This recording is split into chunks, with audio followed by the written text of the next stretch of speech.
यो मेरो जेरेनियमको यो कलर चाहिँ यस्तो दामी छ कि तर फोनमा चाहिँ त्यस्तो दामी देख्दैन रहेछ।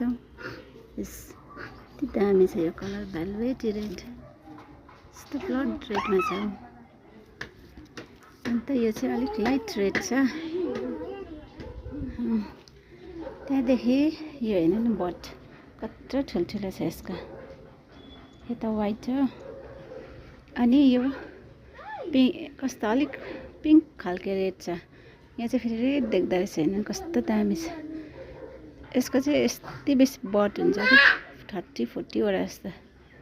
तर यसमा मैले सबै पूजामा चढाइसकेको हो। अन्त यो पिङ्क यो पनि दामी हुन्छ। यस्तो दामी कलर हुन्छ, घामले राम्रो देख्दैन रहेछ यहाँ।